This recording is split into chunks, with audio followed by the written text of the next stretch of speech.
Revenge films. This is a terrible incident that I was caught up in 2 years ago. I was a freshman in high school back then. Right as I got back from school, my mother asked me to go shopping, so I borrowed my brother's bike and went to the grocery store that was about 10 minutes away. Use your own bike. My brother told me to use my own bike, but my bike didn't have gears, so the uphill on the way to the grocery store was tough. My bike is so hard to get over that hill. You wanna go instead then? Go ahead. Use mine. He told me to take care of his bike and reluctantly gave me the keys. It was a nice mountain bike that he bought with the allowance that he had saved up. I rode through a narrow alleyway that was only wide enough for one car and approached an intersection slowly and carefully. Right then, a black sports car came flying in my direction, and before I could even react, I felt a big impact and everything went black. I felt my body get tossed in the air in slow motion and got slammed into the ground. The car had crashed into me, and I had been thrown a couple of yards to the side. The car stopped momentarily, but sped off. As I was on my side, I took a look at the license number and memorized it. I repeated it over and over in my head. I looked ahead and saw the bike lying there on the ground. My brother's bike was all messed up, and I was thinking about how I would apologize to him. I kept thinking about the license plate and excuses for my brother in my mind. This was the first terrible thing that happened to me. Instead of going straight home, I started stumbling around for a payphone. I set the broken bike aside to come pick up later, and coincidentally ran into a friend that was on her way back from school. When my friend saw me, she screamed out loud. "Oh my gosh! What happened to you?" She pulled a mirror from her bag. "Look at your face!" I looked at my face and saw huge scratch marks on my face, and my eyelids were bluish purple and all swollen. No wonder why I was having a hard time seeing. I took a good look at my clothes too, and my skirt was all worn and torn, and my hands were bleeding and I had blood all over my blouse as well. I just got run over. What? You need me to call an ambulance? Aren't you in pain? You must be. Look at you! My friend seemed shocked and was panicking. According to her, I didn't look like I was in any condition to even be walking. But at the time, I wasn't too worried about the pain. I was just trying to focus on remembering the license plate number on the perpetrator's car. My friend had no idea what I was mumbling, and after seeing me mumbling some strange mysterious spell under my breath as I walked past her, she was sure that I had lost my mind from hitting my head during the impact. She was quite panicked. I stumbled around until I finally found a payphone and called the cops. I told them that an ambulance was unnecessary and them to come to the scene. The police officers were shocked when they saw me all bloody and bruised too. "That looks like it hurts. Let us take you to the hospital first." "I'm fine. Just take this number down, please." I gave them the license number that I had memorized as they continued to try and convince me to go to the hospital. "I'm okay, please. Find the car first. My brother's bike was wrecked and he's gonna kill me." They looked into the crime scene, and after they finished, an officer came up to me.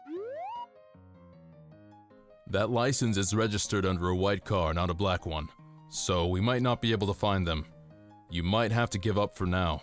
"But I'm sure that it was a black car, and I remember about the license number. I repeated it many times to remember it. I'm sure of it." Well, it all must have happened so fast that you might have remembered the number wrong. It happens, you know. I mean, think about it.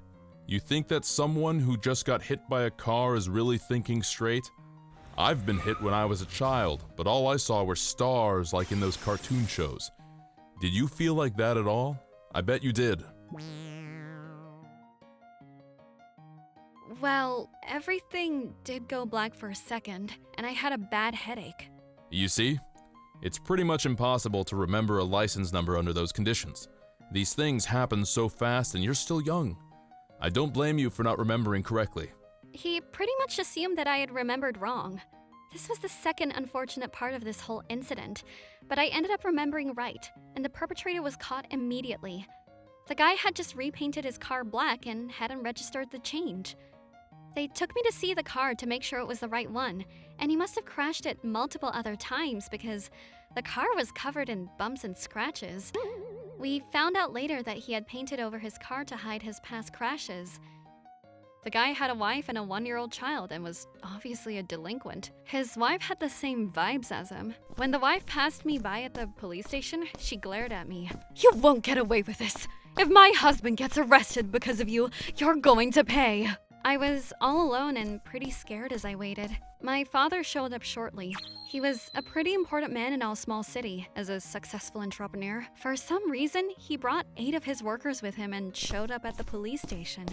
Are you okay, young lady? I'm so sorry, I hope you're okay. They were all very worried about me. We looked over at the guy who hit me and his family, and they seemed to be in a much different mood than earlier. I asked my father later about this, and he told me that delinquents are weak against big groups of people and that was why he brought all his workers over. We found out that the delinquent didn't even have insurance.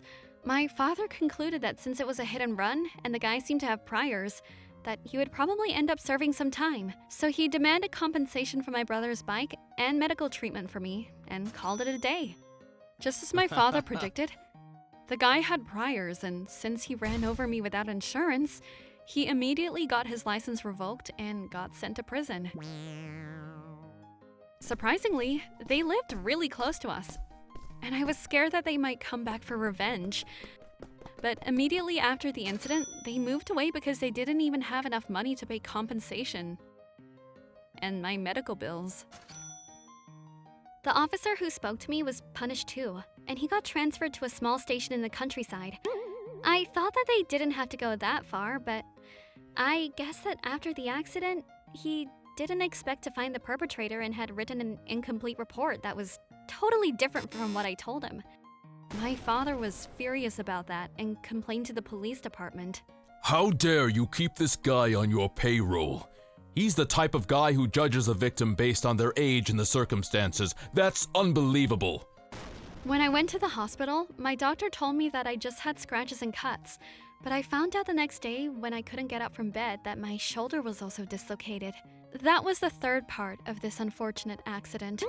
I thought my brother would be pissed about his bike, but he got a new one that was more expensive and nicer than his old one, so he seemed happy about that.